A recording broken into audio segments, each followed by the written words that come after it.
But no, I didn't think he was gonna publicly deny a fight against a guy that had just called him out. I just thought it was interesting when that debate happened. You bring it up to me in the car, and then you come on and say it in here, and you're gloating. I mean, you wanted to beam over his courage and his willingness that you should know isn't true because you were there for it, but somehow you didn't. And then when I brought it up, like a scumbag, you go, oh, he beat you twice. It's like, man, I'm not contesting that he beat me.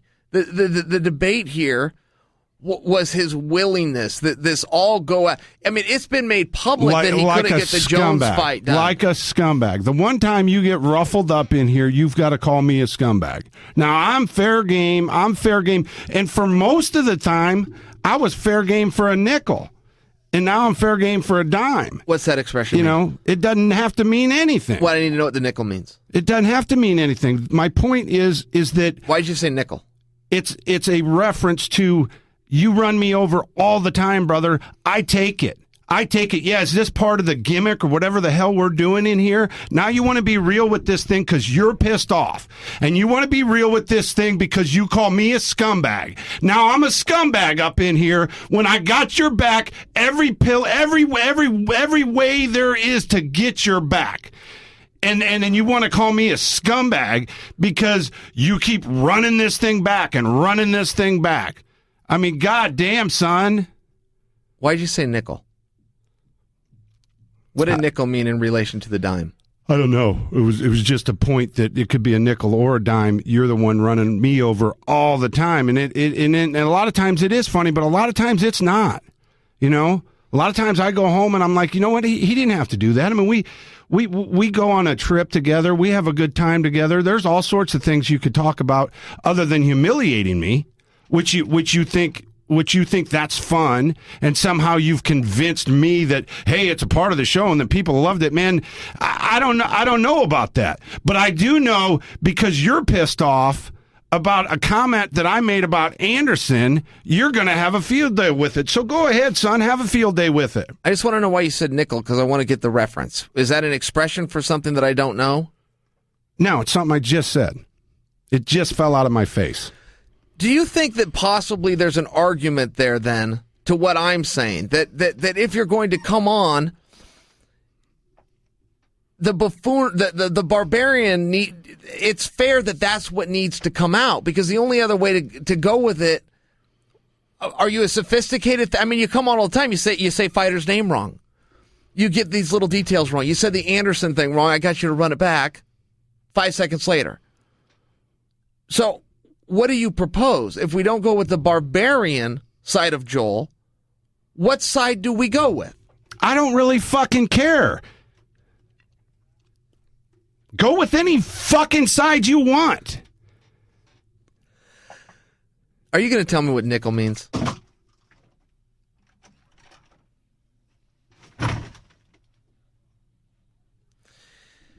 And I am now sitting in here alone. He not only has stormed out, threw the headphones down, which I will probably be paying for now, and he left the door open. The one thing about he always leaves the door open. He always leaves the door open. We're at a radio station. I don't know how many shows come out of here, but I think if I said 50, that would probably be a very fair guess. Including one of the nation's largest shows, which is Lars Larson, who is straight outside this door recording right now. I can see him through his window because the door's open. Oh, and now his producer's looking at me, wondering, somebody needs to shut the door. I can't get up and shut the door. The microphone doesn't extend. All right, thank you. The door's been shut by one of Lars's guys. All right, well, what do we do now that the barbarian is gone? And, you know, he's not totally off base. I am a bit of a dick to him, without question. But I really don't know what to do. He's not an analyst. So we come on, the show is largely MMA. Now, we go all over the board, but it's largely MMA. We have an MMA audience that we are servicing. So we'll do 80% of whatever's going on in the world of the free format fighting systems whatever is happening in today's no holds barred. And then we get a little bit off topic, but if I've got a barbarian in here with me, I'm not wrong to want that side of him to come out. So he gets back, oh, we go on a trip and you come back and you humiliate me. It's like, man, what do we want me to do? You projectile vomited all over the place. They had to bring in a hazmat team. They billed us $500, and now we're doing a show telling people about our trip. What am I supposed to leave that off and talk about the pancakes we had the next day at breakfast? I don't know. I don't know the answer to it. If you got a maniac and you find the fact that that's the most interesting part about him, I think you got to bring him on and have him be a maniac. And I will let you all know, in addition, that I really could swim that fast. And I'm willing to prove it. And I don't even know that it's all that great of a skill. I don't know where in life I would ever need to jump in the water and swim at a fast pace. But I could. And I could also teach that crummy baseball player. So the only spot I have in your head on this show is to be a barbarian. I'm not. What did you say? I can't be an analyst in this sport. This sport that grew out of the back of my car dealership, and I've watched more fights and been in this sport longer than half of the nuts on the microphone. I can't be an analyst. Okay, so all I can do up here is act like a lunatic, even though I call them all the time, and I'm right more times than you are. It's helpful. It's helpful when you're a lunatic. Yes, I find it more entertaining, find it more organic and authentic. I don't know why we would pretend. Yeah, it's we keep going back to the same thing. You think, it's funny.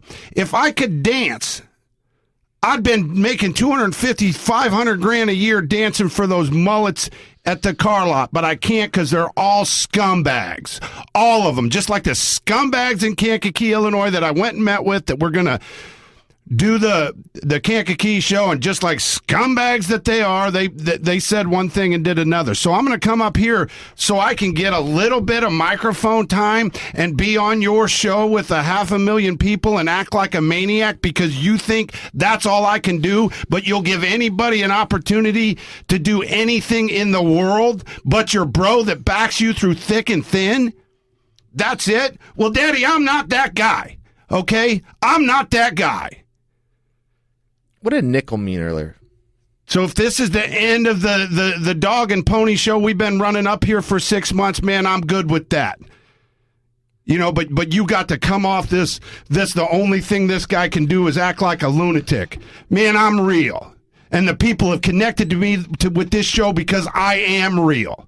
But goddamn, you want to act like I don't know more about this sport than Ariel Helwani, the guy that does the Jerry Springer of MMA? You want to act like I can't pick a fight in front of him? Luke Thomas, he just grabbed a microphone and started talking too, Daddy. Okay, I sound the way I walk, I sound the way I talk, I walk the way I walk. That's who I am. But don't act like that I don't know this sport, because that's irritating.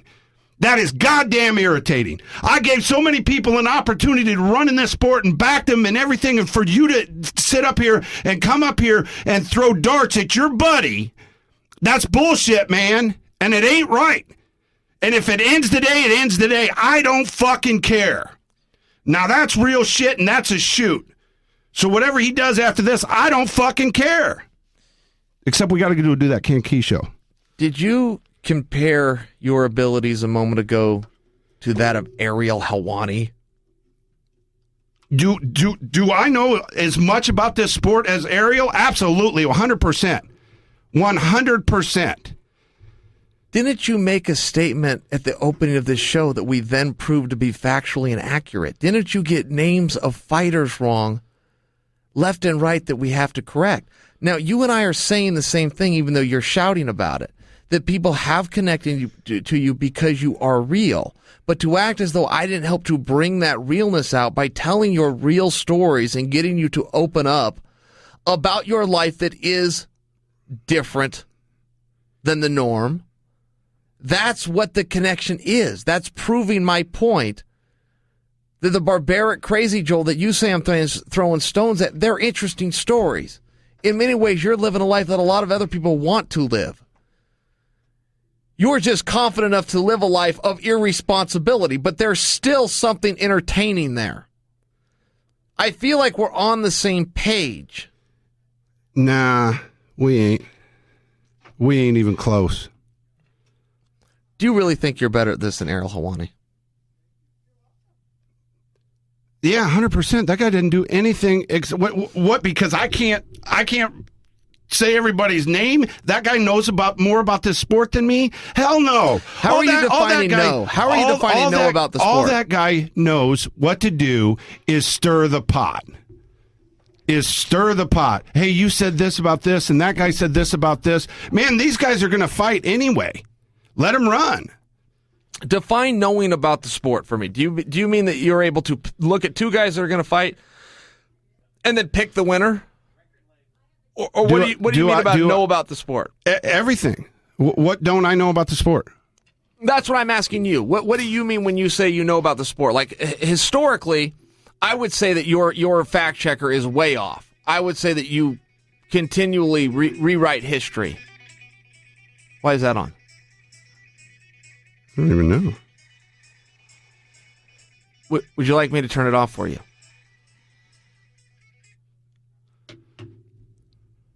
Go on, man. I'm ready to button this thing up. I don't even fucking care anymore. To tell you the truth, I really fucking don't. This whole fucking thing about let's go do these. Ariel Helwani would not do that. Yeah. I don't. Yeah, man, you got me spun, and again, I don't care. I don't care if I ever come back. Now you want to? We put the minutes in, you know. We put the minutes in. You let these fucking people. They can throw stones at me. They can do whatever they want. I'm a fucking monkey. I can go be a monkey on my own. You know. I don't need you to run that shit back over and over and over again like the fucking opportunity of a motherfucking lifetime is happened up in here. You know, that door came open this much, and I kicked it in. So if that thing shuts, then it shuts, man. I don't fucking care. I don't care. But for you to then you want to debate this. Then you want to debate this. Now you actually know more about Ariel Helwani. Well, that was a big statement. It was a big statement that you would be better at this than Ariel Helwani. Okay. Whatever. I mean, isn't that a big statement, though? I don't care. A big statement. I made it. But for you to say the only spot I have in here is to be a barbarian, that's an ignorant statement. That's an ignorant statement. For you to say I don't do any preparation, that's an ignorant statement. So I didn't make that statement. You're the one that controls all of this. So, but I didn't make that statement. Absolutely, you did. I haven't used the word preparation today. Yeah. Anyway, man, let's go. Let's go. So the answer to your question is, what happens when we leave this place hot? Well, you're going to find out today, because this is probably the only time I've been this hot.